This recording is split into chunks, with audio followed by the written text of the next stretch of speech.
Take out your phone and go ahead and take a picture of this QR code. If you prefer to type it in, you can type in this address, pollev.com/Katharine. But this one is tricky because there's 2 A's in Katharine. So if you're typing it in, it might not work. Here, I'll move out of the way a little bit. So pollev.com/Katharine. And if anyone is listening to the recording afterwards, I'm sorry that you are out of luck. This is only available live, but we are streaming. So if anybody's listening when streaming, they can do this too. Doesn't matter where you are in the world. All right, everybody got this? Almost, okay. I see a couple more phones up. A few more, okay.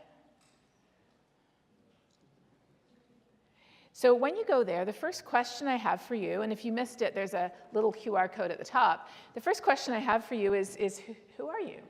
Do you belong to this church, or do you attend another faith community? Do you just live around here, or did you travel a long way to get here? So it looks like we've got about 40, just under 40% who go to this church, and then 30, 35% who belong to another faith community, 20% who just live around here, and 7% who, getting a little higher, 8 or 9% who drove a long way to get here. Welcome to you. All right, so now you know how this works. Now, the next question is harder. The next question, you don't just pick A, B, C, or D. You have to give me some words. So the next question I have relates to the title of this event. The title of this event is Climate Change, Faith, and Culture, Finding Common Ground. So I want to ask you, what is really important to you? And here's the thing. You have to answer this with one word. Just one word. Not 2 words, just one word. Now, once you've entered that one word, you can enter another word after you've pressed submit. So you can enter life and children, but you can't do life and children at the same time. You have to do them separately. The reason for that is because this is a Wordle. And the more people who enter a word, the bigger the word. Isn't that cool? So it looks like family is really coming to the forefront, and children. Nature is also there, and biodiversity, along with water and air and wildlife. We have friends, grandchildren, connection, communication, church, health, preservation, freedom, sustainability, water, and the future, God and earth, music. That's great. So it's really interesting. I have actually never asked anybody this question before. I use this polling software a lot, but because of the title of this talk, I wanted to ask you this specific question. And this reminds me of a study that was done around the world 2 years ago. Researchers surveyed over 70 countries around the world. And they asked people in all of those different countries that spoke all those different languages, why did they care about climate change, which is what we're talking about tonight. And the researchers expected some people would say, well, I care about it because of the extreme heat waves or floods that we experienced, or I care about it because of the impact on my home or my health. They expected people to say, well, I care about it because there's an opportunity for green jobs and clean energy and reducing pollution. And they did get all of these answers. But what the researchers were amazed to find is that around the world, regardless of what country the people were in, regardless of what language people spoke, the number one answer they got for why people cared about climate change was the future generation. Family, children, grandchildren. So around the world, this is something that we all care about. And this is one of the biggest reasons why I do what I do. I'm a mother. I feel like having a child is the biggest possible personal investment we can make in the future. I have a vested stake now in trying to make sure that future is as better as possible. And for that, it compels us to do all kinds of things to make the world a better place. So I'm going to leave the questions open from now on. So as we go along, if you have any questions, you can use more than one word here. You can use as many as you want, but try to keep it relatively short. If you have any questions as I'm going along, you can put your questions in here, and I'll remind you as we go along, and when we get to the end, we'll go through a few of the most upvoted questions. So not only can you put your question in, but people can give it a thumbs up. And I have great faith in people's ability to give things thumbs up. So when we get to the end, we will see what questions we have here. But what I want to do is I want to talk to you about common ground and about what things are important to me and how I learned that it isn't just what's important, but it's how we talk about it that matters. So growing up, as I did in Canada, I loved nature. So I was definitely somebody who considered myself a nature lover, but I didn't think of myself as an environmentalist. I thought that, environmentalists are those people who do those wildlife documentaries, or those people who sit up in trees for a year to protest logging. And I support them, and I wish them well, and I watch their documentaries, but I didn't think of myself as one of those people. And when you go to Google, this is a Google definition, you can see I didn't really identify with a conservationist. I mean, I didn't own land. What was I conserving? Preservationist, definitely not. I'm not an ecologist either. Green, I do like the color green, but I didn't particularly see myself as that. And then it gets worse. When you keep on going through what Google has under here, it gives you words like this. Eco-activist, eco-nut, eco-freak. Now, I do love a good tree. I'm okay with being a tree hugger. But I didn't see myself in this definition. I did grow up in the church, though, and so in Sunday school, as so many of us did, I learned that God created human beings in his image. But for a long time, I didn't realize that there was a so that. There was a reason why we were created in God's image. And when you go on and you look at that reason, it says, so that we, humans, can, the Hebrew word is rada, so we can rada every living thing that moves on the face of the earth. Now, this word has been translated in various ways, in various translations. So rather than translating it, I want to show you the same word in a different verse. So this is from the Psalms, and it's speaking about God using this verb. When God is going to rada from sea to sea, what does that look like? Does that look like domination, subjugation, complete destruction, extracting every penny of resource from the land and the people? No. It says, may he rada to what? To deliver the needy when he cries for help, the afflicted also, and him who has no helper, to have compassion on the poor and the needy, and the lives of the needy he will save. So what that taught me is that when it talks about us being created in God's image to rada every living thing, we often think that that's plants and animals, and it is, but it's also us. It's ourselves. And it's specifically focusing on the needy, the afflicted, having compassion. These are the verbs, these are the words associated with this word in Hebrew. So that made me realize that caring about what happens to this world and all the living things about it, it's not somehow antithetical to who we are as Christians. In fact, I think there's a very strong argument to be made that it's entirely consistent with who we are and with who God has made us, right? Now, you notice I just walked through the whole biblical argument, not the whole argument, but the basics of the biblical argument for caring about plants, animals, and fellow humans, which we often refer to as nature or creation. And if you go back to that definition of environmentalist, isn't that what that is? So the words that we use matter. And often we can find common ground not by using labels, but rather just describing what it is that we mean, using words and concepts and references that we share with the person we're speaking with. Another way to think of it is all too often we humans put ourselves at the top of the pile. And then the opposite to that is a perspective where we're told humans are just one of the same. We're all just organisms together. But here's the thing. We are not the same as the rest of the living world because we know what's happening, we're responsible for it, and we're the only ones who can actually fix it. So I really love this perspective of humans. What if we were the ones caring for, rada-ing every living thing on this planet? That's entirely consistent with who we are.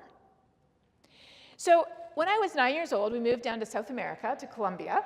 I grew up in Colombia in the 80s. That was a very interesting time to be there, in the 90s. You can see me in a few of these pictures with friends, family, and so on. And in Colombia, there's a lot of people who live in very precarious locations because they can't afford to live anywhere else than on the side of a mountain, for example. And when the rains come, there's just incredible devastation. So from a very young age, I knew what it looked like to have entire neighborhoods wiped away with people in it that I knew. I knew what it looked like to not have enough to eat or people to lack basic medical care. And so that spoke to me in a different way. It spoke to me not what we would call today as, say, equity or justice would be words that we would use to talk about how poverty often makes people vulnerable. So I wasn't thinking of it in terms of equity or justice. I wasn't thinking of it in terms of love. Jesus told his disciples that we should be recognized by our love for another. In Ephesians, we're told to walk in love just as we also have been loved. In Galatians, Paul says the only thing that counts is when our faith expresses itself through love. But is this not the same concept when we see people suffering, and when that suffering is disproportionately impacting the poor, the vulnerable, the marginalized? Is that not the same thing as what today many would call justice or equity? It is, but this is coming from what we believe. So here I am, the last year I was in Colombia, and I knew I wanted to do something to help people. I knew that as a Christian, I believed that the only thing that counted was when my faith expressed itself through love. And my uncle was a medical doctor in Africa.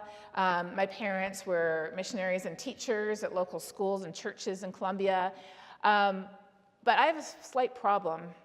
I faint at the sight of blood.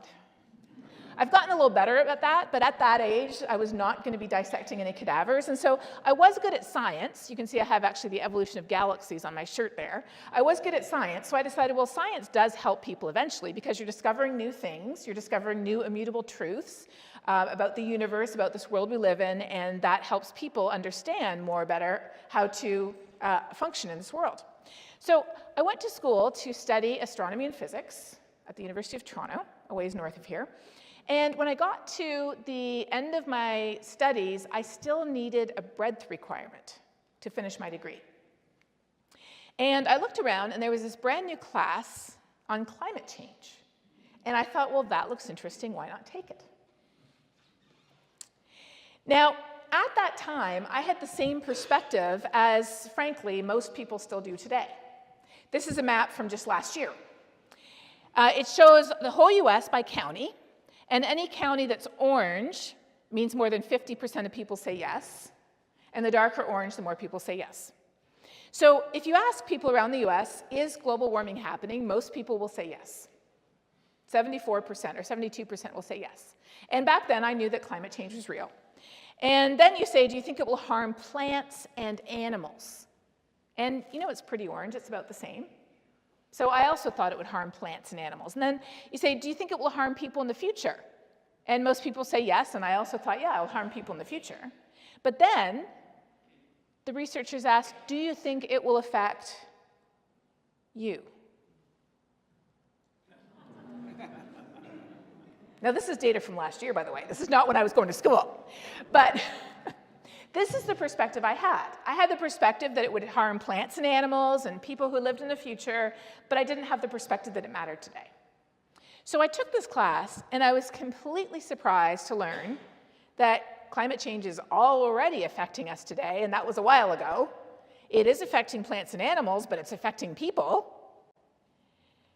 And it really is simple to understand what's happening, why it's happening, and what we can do about it. So let me take you through what I learned by taking that class. The first thing I learned is that what is happening is actually really easy to explain. Our planet has a natural blanket of heat-trapping gases. It keeps us the perfect temperature for life. The sun's energy shines down, and it goes through this blanket like a window. The earth absorbs the energy, and it gives off heat energy. And just like a blanket traps your body heat on a cold night, in the same way this blanket traps the earth's heat, keeping us just the right temperature for life. If we didn't have this natural blanket, we would be a frozen ball of ice, and none of us would be here. So if this blanket is natural, which it is, and if it's responsible for life, which it is, what's the problem?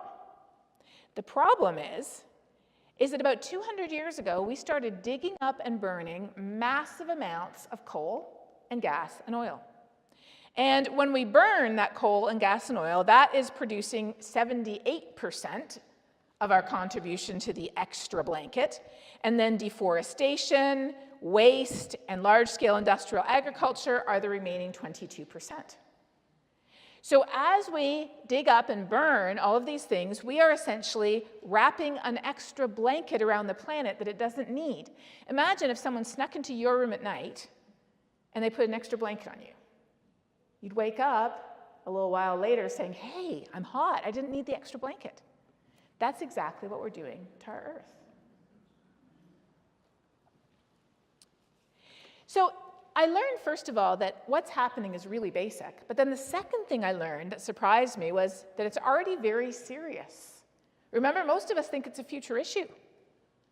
But unfortunately, it is not a future issue anymore. In fact, by digging up and burning all this stuff, we are literally conducting an unprecedented experiment with our home. We have never seen conditions change this fast. Don't worry, I won't be sharing too many scientific figures. This is the only one tonight. But let me tell you what this is. This is temperature over the last 2,000 years on this planet. And you can see that over most of civilization, our average temperature goes up and down by a few tenths of a degree, which is the same amount that your body temperature goes up and down over the course of a day. If you measure your body temperature over a day, it will go up and down by a few tenths of a degree, and that's normal. But if you are running, and I apologize, this is in Celsius, if you are running a 2 to 3 degree fever, how do you feel? You feel achy, right? Take some Tylenol. You wonder what you ate. You wonder who breathed on you, right? So that's what's happening to our planet. It had this normal up and down, up and down, up and down, and then all of a sudden it spiked into a fever. So this is why people often refer to this issue as global warming, because scientists look at the average temperature of the planet and it's going up. But a couple of years ago, or actually about 10 years ago, I was standing in line at church to pick up my son from Sunday school. And they were going a bit late, so we were just standing there in line. And the man in front of me said, do you mind if I ask you a question? So I said, well, sure. I mean, it's not like we're going anywhere. And he said, do you feel like our weather is getting weirder? And this was in Lubbock, Texas, which just the year before had won the Weather Channel's wildest weather competition. So to notice that the record-breaking wild weather capital of America had even weirder weather, you got to be pretty aware. But he'd lived there for a long time. And he said, do you feel like the weather is getting weirder? And so I thought to myself, wow, what a great way to put things. Global weirding. And I said, well, wherever we live, it's as if we have a pair of weather dice. And we always have a chance of rolling a double six.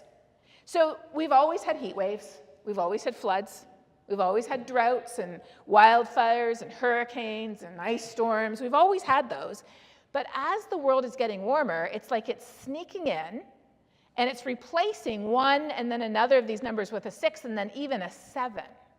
So you're rolling the dice, and you're like, I just rolled a pair of 6s. Now I rolled a pair of 6s again. There's a 7. How did the 7 get on the dice? We know we've always had heat waves, but these heat waves are coming earlier in the year. They are lasting longer. They're much more intense. We know that we've always had wildfires, and in fact, in the lower 48 states, most wildfires are the result of accidental human ignition. So sparking power lines, somebody dumping burning trash into the dry brush, gender reveal fireworks one time. So this is why the wildfires start. Nothing to do with climate change, but imagine the difference between dropping an accidental match into a pile of green, wet wood. What happens? Then imagine dropping that same match into a pile of bone-dry kindling that has been baking in record heat for weeks. What happens? Exactly. I see most people here are familiar with fires. So that's the difference. That's how climate change is loading the weather dice against us with fires. Similarly with droughts, we've always had droughts, but once they happen, they're lasting longer and they're stronger than they used to be. Hurricanes are powered by warm ocean water. And remember I showed you how the temperature of the Earth is spiking? That's only 1% of the extra heat being trapped by that blanket. 1% of the extra heat is staying in the atmosphere. Most of the rest of it is going into the ocean. Imagine the heat in the ocean. And so a hurricane plugs into the ocean like a hairdryer, and that's where it gets its energy from. So if the ocean has all this extra heat in it, what do you think is happening to hurricanes? Exactly, they're much more powerful. It's like if, I don't know if you've ever done this, and if you have not done it, don't. Have you ever taken an American hairdryer to Europe and plugged it in? Yeah. Your hair will dry really quickly and then it will explode in a shower of sparks because it's not used to having that current. That's essentially what's happening to our hurricanes. They are ramping up from a tropical storm to category 4 or 5 overnight. They are bigger, they are stronger, they are dumping a lot more rain. And out west, they have this phenomena called an atmospheric river that comes across the ocean. And then when it hits the mountains, the air goes up. And as it goes up, it cools and all the moisture dumps out of it. Well, those are getting worse too. And plain old heavy rainfall is getting worse because warmer air holds more water vapor.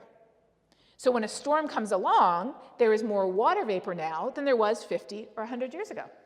It just sweeps it up and it dumps it. So I said to this man, I said, yeah, I think you're right. I think the weather is getting weirder. That's a really good way to put it. And he said, I knew it. He said, I've lived here 30 years and I knew that something was different. So now often when I go places, I ask people, do you feel like the weather's getting weirder? And almost everybody I talk to says yes, and they have a story to tell me about how the weather's getting weirder. In the US, back in the 1980s, there was $1 billion climate or weather disaster every 4 months, so about 3 a year. And accounting for how the value of the dollar has changed, of course, by the 2010s, there was one every 3 weeks, and now there's one every 2 weeks. And of course, sometimes it's not 2 weeks, sometimes it's right in, one and then the other, like Milton and then Helene. And then sometimes you might have 4 or 5 weeks in between. But the number of disasters is definitely increasing. And why does this matter? It matters because it's literally affecting the air we breathe.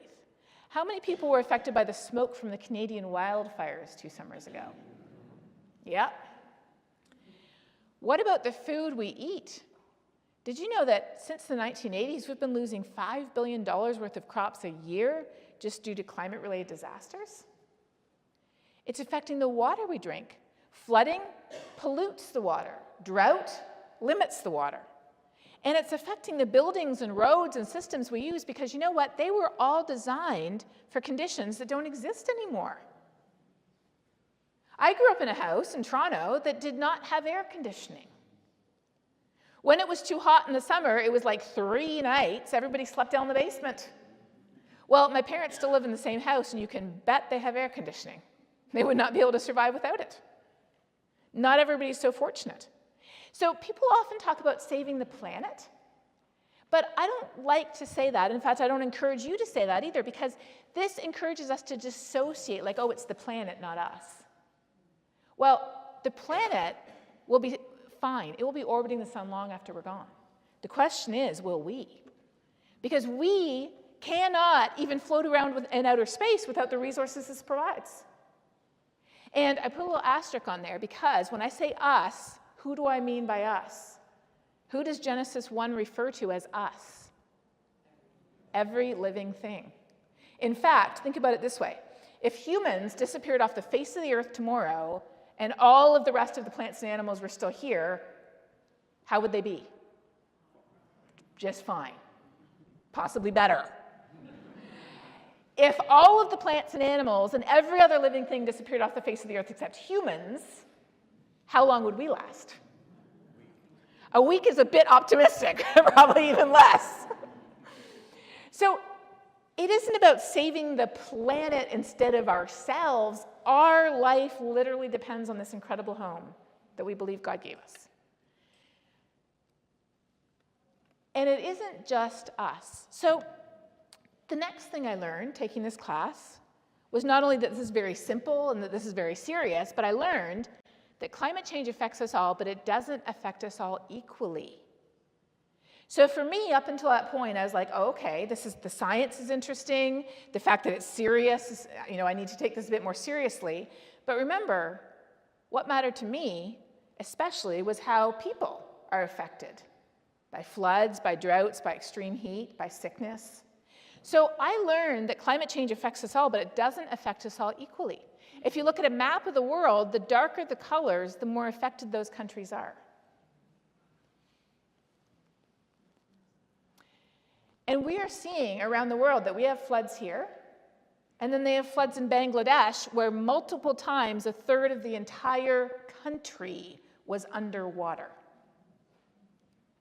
We have hurricanes here, but when the same hurricane hits Haiti, it sparks a cholera epidemic that kills tens of thousands of people because they live in poverty and they don't have the infrastructure we do. I live in Texas where we get droughts, but when you get the exact same drought as we got in Texas and Syria, it turns a small crisis into a massive refugee crisis. So wherever we live, those who are already living in poverty, who are already vulnerable and marginalized, are most impacted. And what I also learned is this is not fair.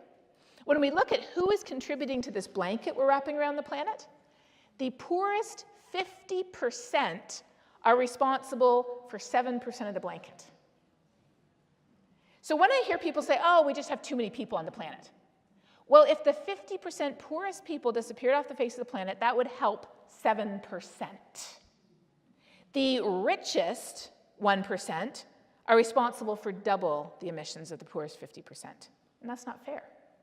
Yet those who live in poor countries are much more vulnerable. I know this font is really tiny, so I'll read it to you.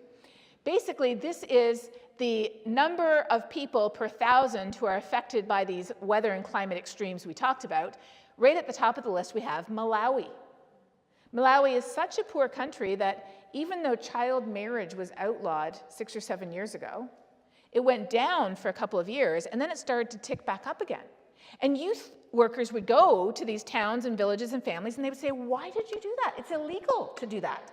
It is illegal to sell your daughter into marriage before she's 18, and even then you can't sell her. She can just choose. And they said, our crop failed, and you know how the drought's been the last year, and so either the entire family was going to starve to death, or we could sell one daughter into marriage. So you have Malawi, you have Somalia, you have Eritrea, you have Niger, you have Mozambique, Tajikistan, Chad, Sudan, Afghanistan, Madagascar. You get the picture. These are not big contributors to this blanket.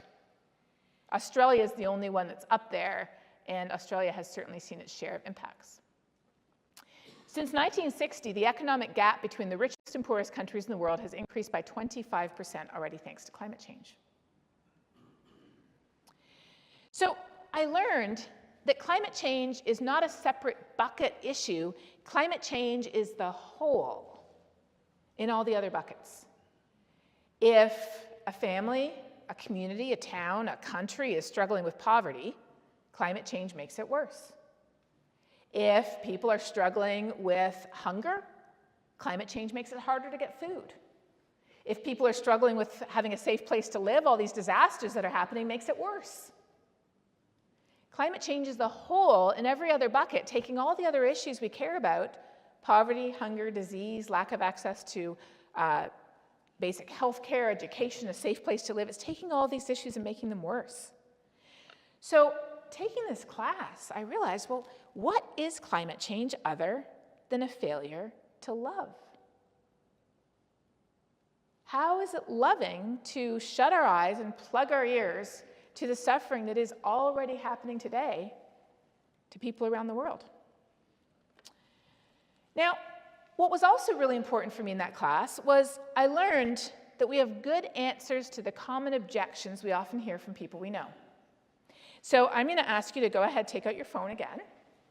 And this is practice for the questions. You can give me as many words as you want. What are the most common objections you hear when someone's talking about climate change? If someone's going to say, oh, but what about? What do you hear them say? You can put in whatever you want, and then you can give a thumbs up to the ones you've heard. So go ahead, you can put in your answer, but also look at everybody else's answer and give thumbs up to the ones that you're like, yeah, I've heard that. We haven't updated. Oh, you haven't updated? Oh, it's still, oh. You know what, I think you're gonna have to refresh your phone, because we definitely have people answering here. Yeah, if you just refresh your phone.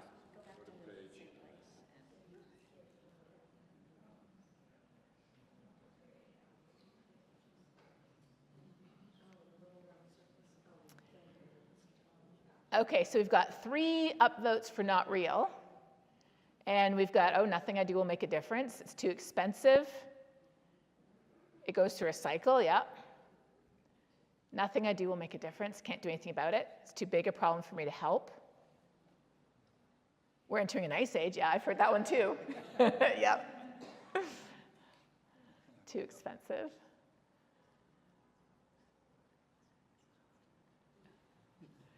Nothing I do will matter. Yeah. Oh, China. Yeah, China does way worse, so why bother? Yeah, that's a very common one. I think we know the same people. I hear a lot of these. All right. So nothing I do will matter is getting the top. It's not real. China does way worse, so why bother? Hoax invented by China. And then what do we have down here? We have, further down, we have too expensive. It was, oh yes, this is a good one. It was cold. Yes. That's like saying, you know, my great Aunt Lulu smoked a pack of cigarettes a day and lived to be 92. Therefore, smoking doesn't cause lung cancer. Skeptical on the science. Oh, not my problem. Not human caused. Unproven. It's cold. Doesn't matter. Can't do anything about it. Oh, not economically feasible. Inconvenient and overhyped. Okay, excellent. All right. So now I'm going to go back to the questions. So remember, I'm going to leave this open. We're not doing the questions yet, but you can put your questions in any time. If you don't see this, just refresh your phone. But I'm going to go ahead to answering some of these objections. So I took an educated guess at what you would say. Like I said, I think we know the same people. And often I hear people say, oh, it's not caused by humans. So if we look at the reasons why the Earth has warmed and cooled in the past, because yes, climate has changed in the past, we know that sometimes the sun gives off more energy. But we also know that over the last 50 or 60 years, the sun's energy has actually been going down. So we should be getting cooler, and instead we're getting warmer.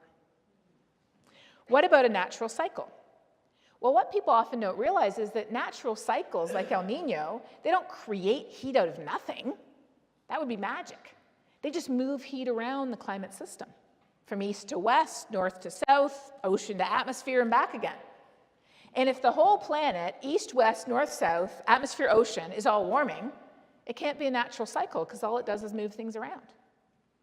Now, there are orbital cycles that bring the ice ages and the warm period in between, but the warming from the last ice age peaked about 6,000 years ago. And the planet was slowly cooling, getting ready to head into another ice age in about 1,500 years from now, don't worry, until it started warming faster and faster. And then sometimes people say, oh, it's just volcanic eruptions. No, volcanic eruptions actually cool the Earth. They produce these droplets that act like an umbrella, reflecting the sun's energy back to space. So a big volcanic eruption will cool us down for a little bit. But when we respond with the science, which I learned the hard way, we miss the point of these objections. How long have we known that the planet has a natural blanket of heat-trapping gases that keep us at the perfect temperature for life? We have known since the work of Joseph Fourier in the 1820s. These are not modern-day scientists dressed up in those old-timey outfits. Anybody ever done that with your family? You dress up in the old-timey outfits and they take like a sepia picture of you. These are the real pictures, and we do not have a picture of Mrs. Eunice Foote, which is why we have the drawing there. So by the 1850s, an Irish scientist named John Tyndall and an American scientist from upstate New York named Eunice Foote had both figured out that when you increase the levels of heat-trapping gases in the atmosphere by wrapping an extra blanket around the planet gets warmer. They figured it out in the 1850s, and Joseph Tyndall even figured out that these gases were coming from coal mining. in the 1850s. By the 1890s, this guy here, Svante Arrhenius, he was a physical chemist who won the Nobel Prize for physical chemistry. But as scientists do on the weekends, he thought, what if I just calculated the first climate model by hand? So that was what he did on the weekends. And after he'd been doing it about a year, his wife packed up the family and left. It's a lesson for all of us. But after 2 years, he had by hand in the 1890s calculated exactly how much the world would warm and how much faster the Arctic would warm if we doubled or tripled the levels of heat-trapping gases in the atmosphere. 1890. And then by the 1930s, Guy Callender, a British engineer, in his spare time, you're seeing the theme here, rode around the world and collected thermometer data from all these different thermometers around the world, and he showed that over the last 50 years, the Earth had warmed due to human emissions of heat-trapping gases. In the paper he wrote in 1937, it's actually very unintentionally humorous because he literally writes in the paper, you're not going to believe what I have to say, but I will prove to you that the Earth has warmed in the last 50 years due to human emissions of what he called carbonic acid, what we call carbon dioxide today. So we've known all this for a really long time, and in fact, all the oil companies knew about this a really long time ago.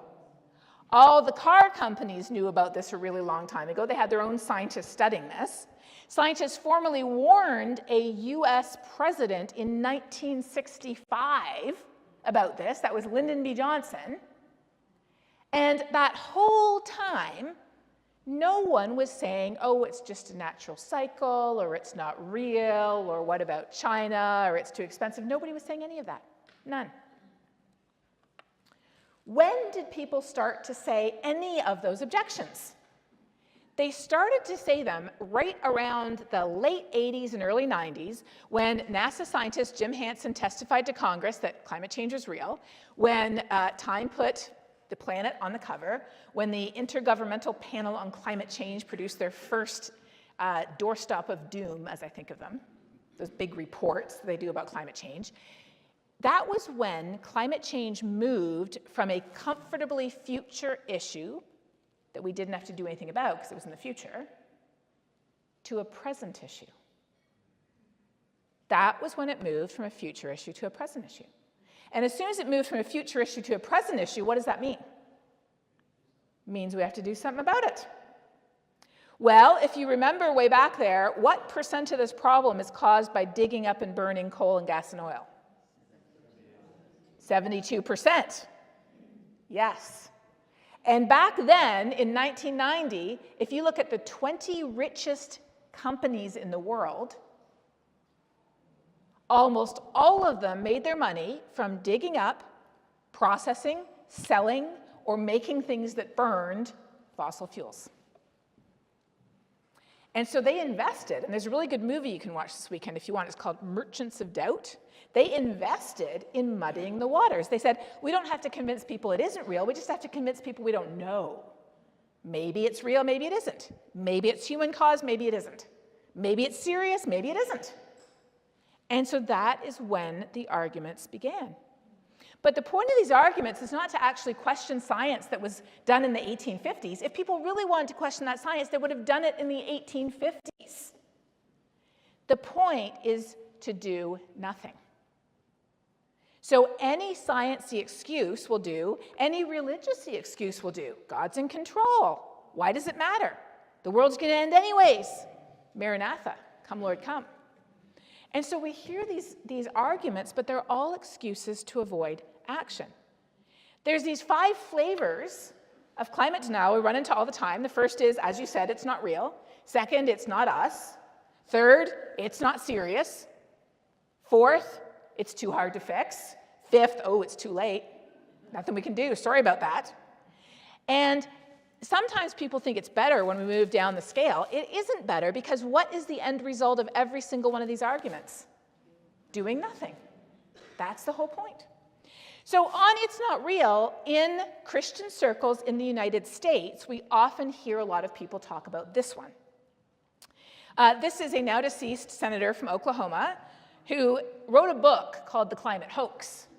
You have to be pretty committed to something to write a whole book about it. and he was very committed. He says, God is still up there. The arrogance of people to think we human beings would be able to change what he is doing to the climate is outrageous to me. Another one of our Texas politicians, climate change is not a science, it's a religion. And we know who did it. It was Al Gore who turned this thing into a religion. And on the internet, they have the proof. The internet has the proof of everything. Here's Al Gore and the Church of Climatology. And someone actually photoshopped my head onto the choir.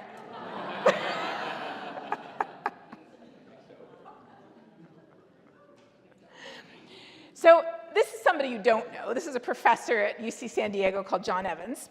I just like to show you the pictures of the people who say these things, so you know who these are. So John decided to study this about 15 years ago. And John did a very big survey of people, and he found that compared to the not actively religious, conservative Protestants, and this also applies to conservative Catholics too, you are not off the hook, are less likely to believe the conclusiveness of climate science, but this is why science is so great. He went on to look at why. He said, controlling for demographic properties shows it's not where they go to church. It is not where they go to church. It is. Opinions are rooted in age, political conservatism, and the Republican Party. And when I read that result, I had already read this book a long time ago. It's a classic that just came out again. It was reissued. It's called The Scandal of the Evangelical Mind, and it tracks the history of Christianity and science in America since the Revolution. And it basically shows how since the American Revolution, anti-science and religion have just come closer and closer and closer and closer. It took 250 years, but it happened. I highly recommend this book. So the National Association of Evangelicals, Galen Carey was their government relations director for many years, and he said, very bluntly, he said, many evangelicals oppose action to slow climate change, not on a religious basis, but politically, because they believe the government wants to take away their freedom. So if you believe this, then you don't want to fix it, right? And so if you don't want to fix it, any excuse will do. Going back to Senator Inhofe, he said, and this was in an interview he did, you can actually go back and watch this. He said, do you realize I was on your side of this issue when I was chairing the Senate Environment Committee and I first heard about it? I was on your side till when? Till I opened the Bible? Till I looked at science? No, he said, I was on your side until I found out how much it would cost. And remember, he comes from Oklahoma, and what's the primary source of revenue in Oklahoma? Exactly. I couldn't believe he said this.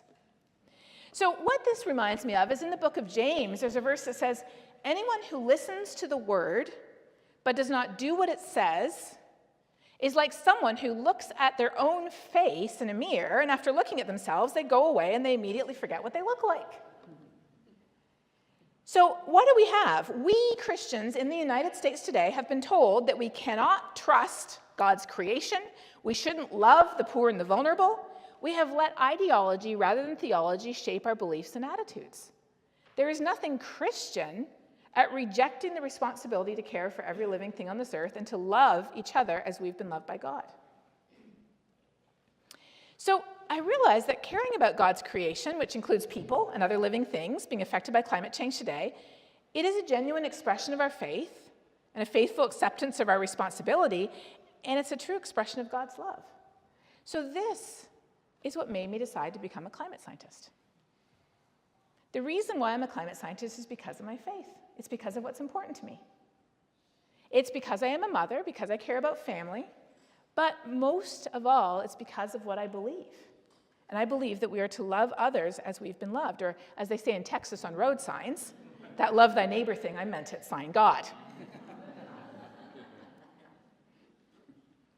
So nowadays, I study all the really bad things that are happening. I study the heat waves, I study the wildfires, I study the hurricanes, I study the hot tub temperature ocean waters in Florida that are killing the coral. I study all of these bad things. And so to me, this verse is particularly meaningful because when you study all the bad things all the time, imagine how you feel. It is very easy to get overwhelmed. And so this verse here is really important because Paul's writing to Timothy, and he says, God has not given us a spirit of fear. God has given us a spirit of power, which is an old-fashioned word, but what it means is we are empowered to act. And what does fear do? Fear paralyzes you. So God has given us the ability to act out of love, which means we can consider others, not just ourselves, and, I love this one, with a sound mind, which means using the good information science gives us to make decisions. So climate changes, and many of us get worried, and what nearly everyone does once we get worried with all these horrible things we see in the news all the time is we load up our wheelbarrow of scary facts and we dump it on people, right? I will not ask for a show of hands, but either you've done it or you probably know someone who's done it. So we load up our wheelbarrow of scary facts, but then people don't do what we want them to do, and nothing happens. Well, it's really fascinating because the neuroscience on how human brains work explains that fear and anxiety cause us to withdraw, to freeze, to give up rather than take action. That is the way our brains work. So put this together with the verse we just saw. God has not given us a spirit of fear, but of power, love, and a sound mind. So when we load up on the fear, our brains are not built to change, to absorb that. And that's not going to fix the problem. And in fact, now, 50% of people in the US feel helpless when they think about climate change. More than 50 don't know where to start. And most people think the most important thing they can do is recycle. Now, don't get me wrong, I recycle with the best of them. But I know that only 7% of the plastic we produce gets recycled. And it doesn't help with climate change. So instead, when climate changes and we get worried, what do we need to do? We need to share why it matters to us and what we can do about it. And that's when people feel empowered and change results. Because, again, back to the neuroscientist, the human brain is built to associate forward action with a reward, not avoiding harm. So reframe your message so the information you provide induces hope, not dread. Isn't that interesting? It reminds me of the verse in Romans where Paul is explaining where hope comes from. And do you remember what he starts with? He starts with suffering. And he says suffering produces perseverance. Perseverance produces character. Character produces hope, which will not disappoint because we have placed that hope in God. So it's really interesting the way all of this fits together, isn't it? And when it comes to these issues, we do have good news to share. We really do. So I love talking about how there's entire countries on board with climate action. I love talking about how there's entire cities on board. I myself worked on the Houston Climate Action Plan. I worked on the Chicago Climate Action Plan. There's companies on board. I don't know if you can see the headline. That headline is 7 years old. Apple has been globally powered by 100% renewable energy for 7 years.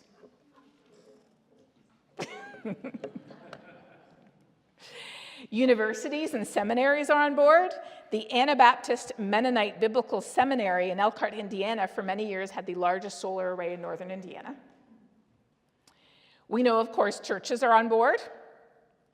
We know young people are on board, mothers are on board, seniors are on board. We know that nature can help. A lot of what we do with nature helps to keep us safe from floods and heat waves and droughts, helps to take up that carbon from the atmosphere and put it back in plants where we want it. We know the world is changing all around us. And this is good news for people who don't have access to energy, but who need it too, just like we do. So how can we use what matters to us? How can we address these issues? We can show love for people, for plants, for animals, showing love by helping them grow more food, by helping them get energy, by helping them get sustainable water, by acting wisely. Like there's an organization that does energy audits just for churches to help them save energy, save money that they can use to help people. And the science agrees. The science literally says every action matters, every bit of warming matters, every year matters, every choice matters. This is the science saying this. So, last question, where do we start? Because for a long time, I could tell you all about the bad stuff, but I didn't know what to do about it. People would ask me what to do, and I'd be like, well, you know, eat more plants. It's a good thing to do. Take public transportation or buy a plug-in car, also good. I got solar panels myself. I got rid of the freezer. I changed how I eat to reduce food waste. Food waste is a big source too. But I knew that there had to be more.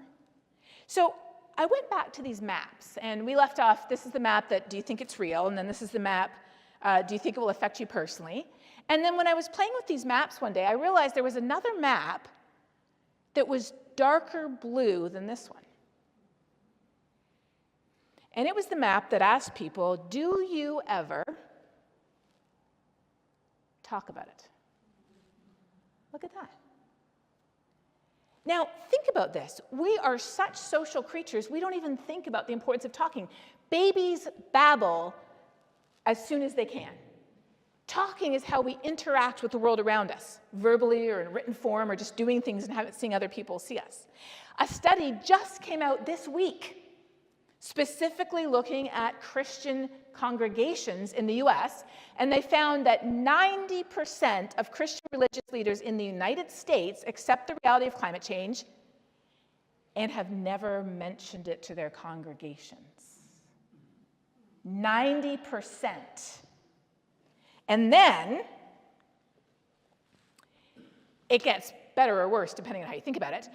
But when churchgoers learn that 90% of leaders agree, they want to do something about it.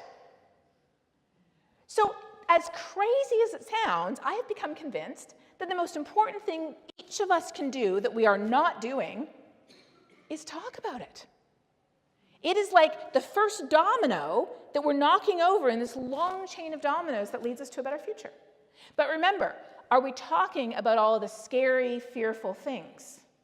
What does that do? That paralyzes us. We have to talk about why it matters. And talking changes who we see ourselves as, what people around us think. It changes what we think is normal. It changes whether we think we can make a difference. And it changes our ability and willingness to act. I made this slide before the study came out. I was very happy to see that that's exactly what the study found. Put it another way, if you don't talk about it, why would you care? And if you don't care, why would you ever do anything about it? I mean, doesn't this seem obvious? So how do we have these conversations? Well, naturally, of course, the first thing you do is you pick what you disagree with them on and you pick a fight, right? Wrong. You have to begin with something that you have in common, then connect the dots to why it matters, and then bring up a positive, constructive solution that you do, that we do, that the church does, the school does, another place of work does, that you could do too. So at this point, I got a question one time, and the question was, well, okay, that's fine, but how do I talk about the polar bears? I said, well, unless you're a polar bear, you don't. When I'm talking to Jack, I talk about cotton. When my colleague Joellen is in Arizona, she talks about how she has to wake up her children before dawn to play outside in the summer, otherwise it's too hot. You can talk about how the wildfire smoke choked your lungs. You can talk about the storms along the coast that destroyed people's homes. You can talk about the floods. We can talk about what's happening here. We can bond over the place we live, our family, shared faith and activity we enjoy, experiences we've had, things that we do together. I've started conversations over the fact that I love beach vacations. I really like chocolate. I knit. To care about climate change, you don't have to be a certain type of person. If you are a human being who calls this planet home, you have every reason you need to care. And listen carefully, because this is important. It doesn't have to be the same reason as everyone else. So often we try to make people care for the same reason we do. Well, one of the reasons I care is because I'm a skier. Imagine if I had to turn everybody into a skier to care about climate change. That'd be ridiculous, right? Imagine if everybody had to become a scientist to care about climate change.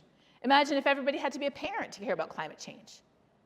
This is who I am, and this is why I care about climate change, because I'm a scientist, because I am a Canadian who lives in Texas, where we get a lot of extreme weather events. I like outdoor sports in the winter. I am a mother. And most of all, I'm a climate scientist because I'm a Christian. So last question to you. Get out your phones again. Oh, sorry. Oh, you've already gone ahead and answered this one. That's great. I care about climate change because I am a what? It'll still take more answers here. I care about climate change because I am a what? I love that human is already there. Mother, Christian, grandmother, because you're living. You're a professional, you're a neighbor, you're a teacher.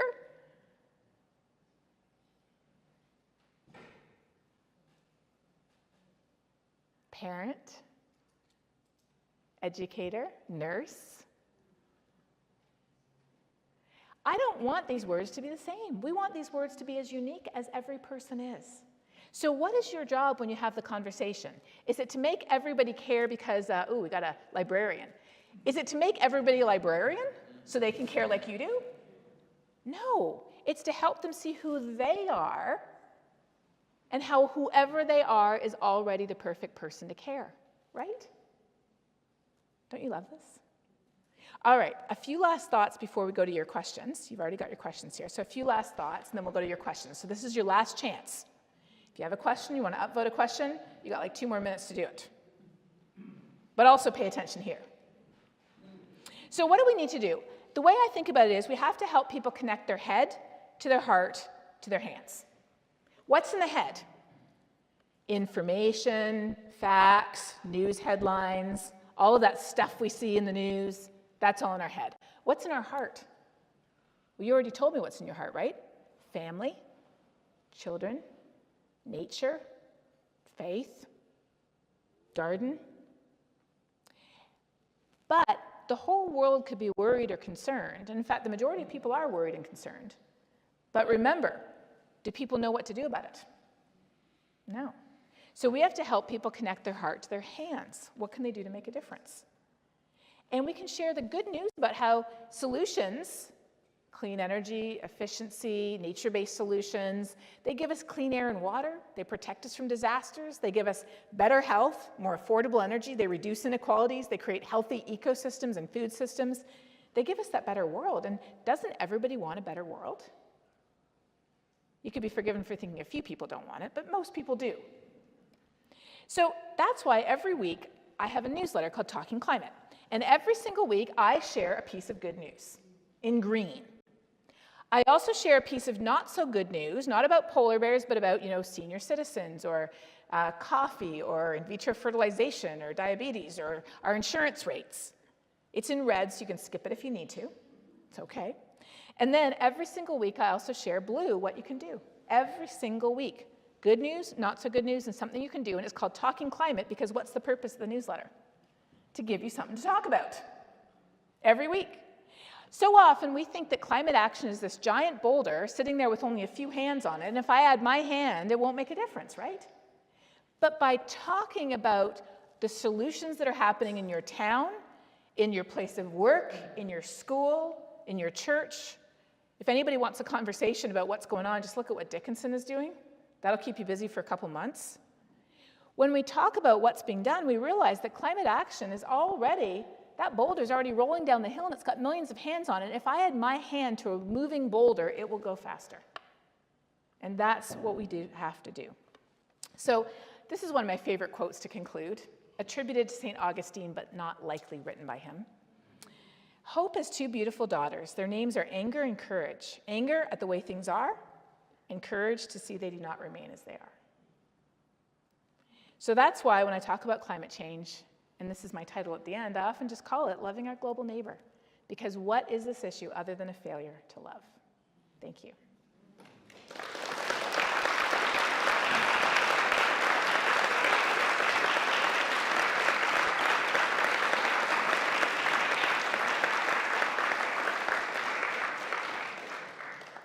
All right, we have time for a few questions, and you have handily upvoted them for me, so here we go.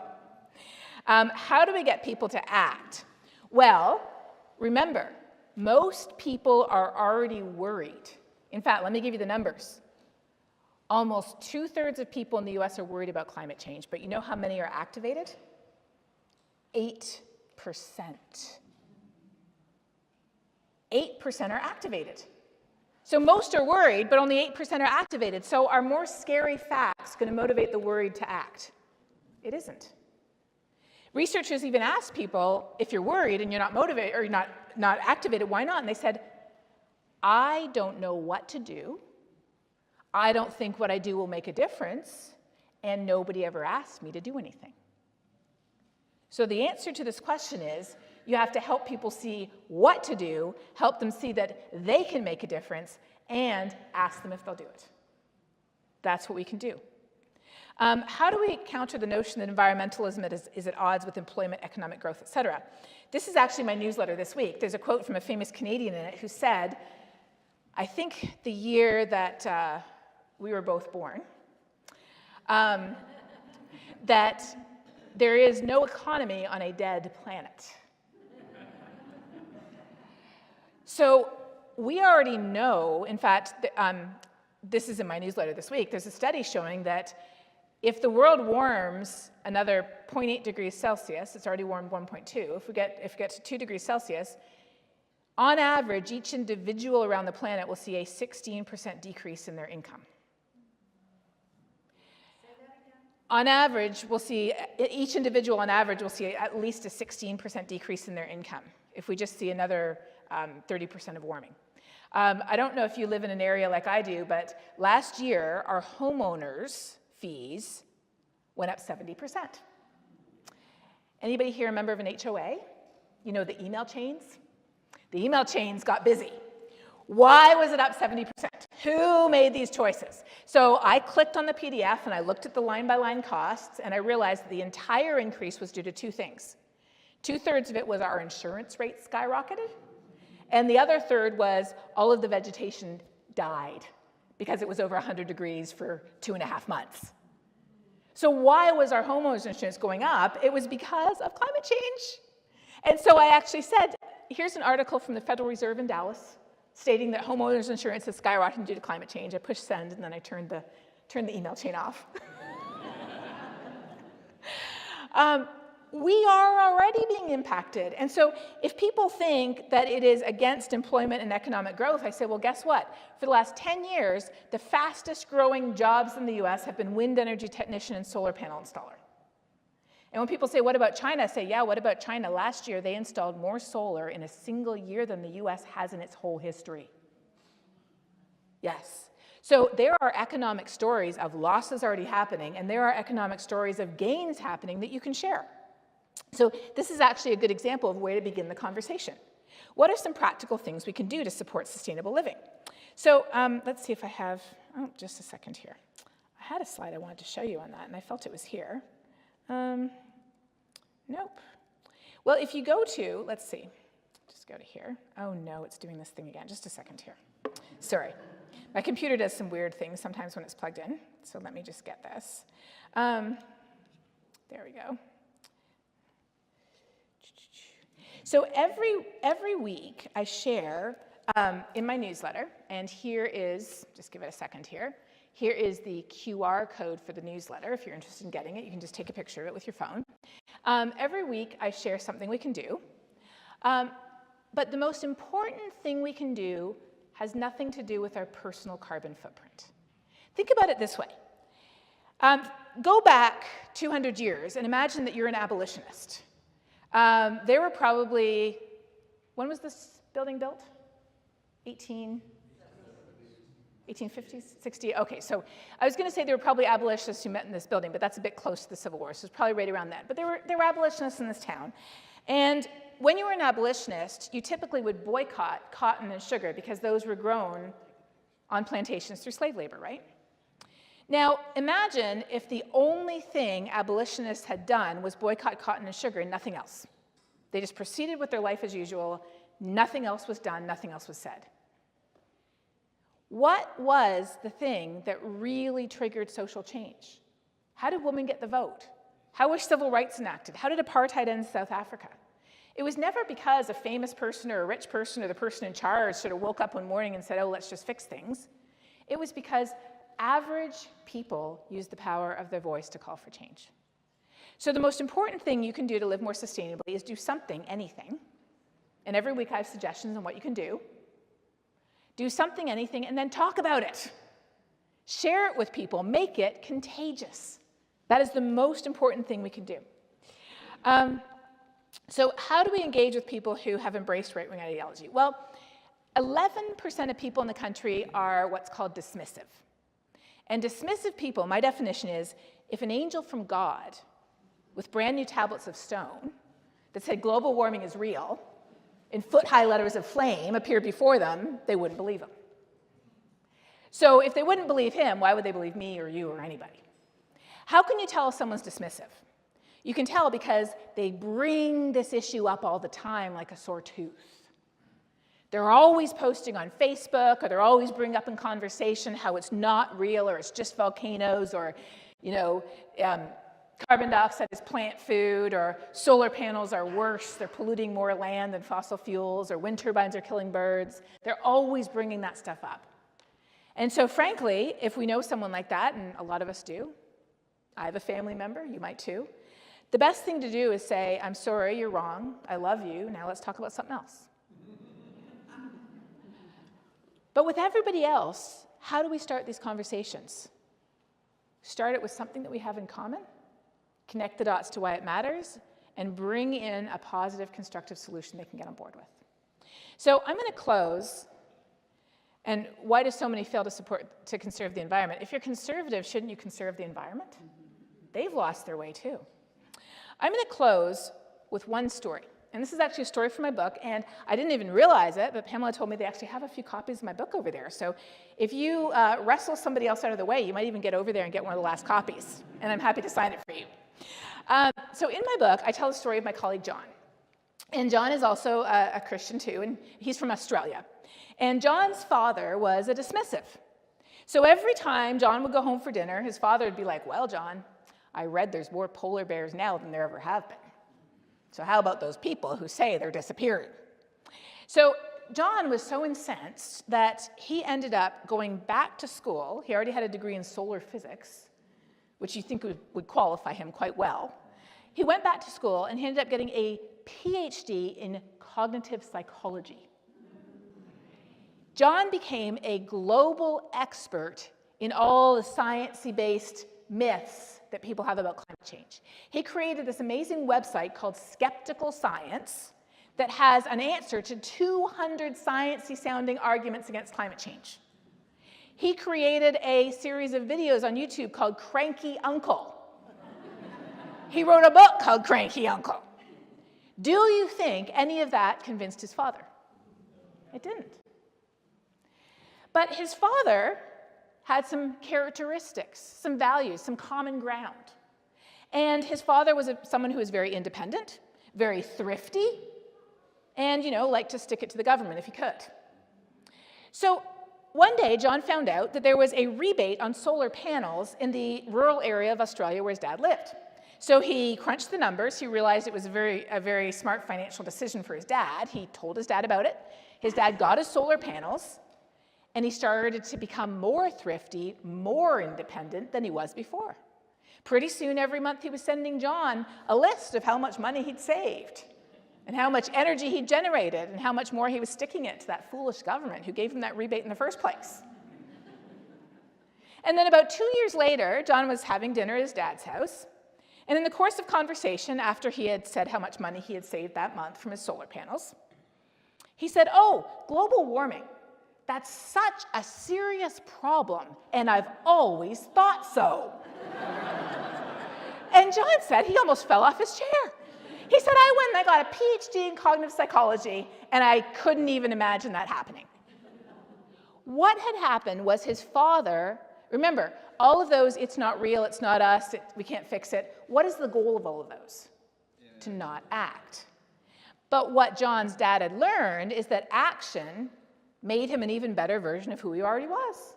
It made him more thrifty, more small c conservative, more independent. And so when the need to reject the issue disappeared, he's like, well, I'm helping, look at my solar panels. All of a sudden, he had no problem with the reality of the issue. Now, a few years ago, he had to move into a senior's residence. And when he moved in, he was incensed to find out they didn't have solar panels. What were they doing wasting his money like that? So he advocated for solar panels in the home. I haven't followed up to see if he got them, but I hope he did. So what does that tell you? It tells you that common ground can really have a huge impact, but we have to find out what that common ground is. It doesn't happen overnight. And a lot of it has to do with helping people make that head, heart to hands connection. What do solutions look like that help me become an even better version of who I already am? A better parent or grandparent? Better at living out my values or my faith? A better gardener? A better business person? A better teacher? a better doctor. How do these solutions make me a better person? Because we all want to be that better person, right? That's where our priorities are. And when we identify that, that's when people change. So I've given you a pretty big challenge here to find those priorities. But if you need some help, 2 things. I have my TED Talk and I have my newsletter. You didn't get the TED Talk tonight. This was not the TED Talk. So you can watch the TED Talk. It's just my name on YouTube. You can get the newsletter every week, and like I said, there's a few copies of the book left over there, or you can get the audio version that I read, or you can just order it as an ebook or a regular book online, and all of those will give you some more of the tools you need to have those conversations. Thank you so much, and over to you.